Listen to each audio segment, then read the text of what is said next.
So మేము ఇప్పుడు వరంగల్లో ప్రమోషన్స్ అయిన తర్వాత పక్కనే బైరాన్పల్లికి వచ్చాము. దీని ఎగ్జాంపులే తీసుకుని మేము సినిమా చేసాము. 1948లో బైరాన్పల్లి అనే గ్రామం, అక్కడ జరిగిన ఒక అటాక్, వాళ్ళ మీద స్టోరీ.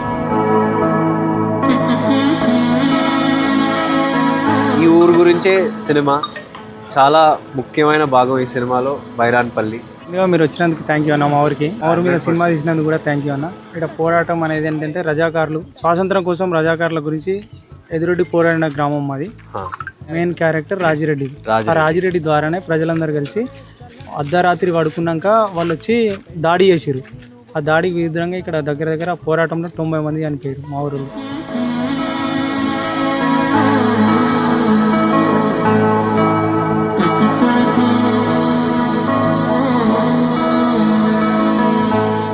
మొత్తం కూటిగల్ గ్రామం ఇక్కడ పక్కపంట ఉంటుంది.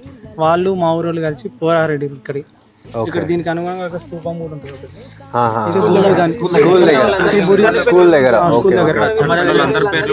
ఈ బుర్జు మీద నుంచి అక్కడ హోల్స్ ఉంటాయి, అందులోకెళ్ళి నాటు తుపాకులు వాళ్ళు తయారు చేసుకున్న తుపాకులతోనే ఇక్కడ దండోరు వేస్తారు అన్నట్టు. వాళ్ళు వస్తారని చెప్పి ఆయన దండోరు వేస్తే అందరూ ఒక దగ్గరకు వచ్చి ఒక్కొక్కరి చేతిలో కొంచెం కారం పొడి కానీ వాళ్ళకి ఉన్న ఆయుధాలతోని వాళ్ళ మీద ఫైట్ చేసారు.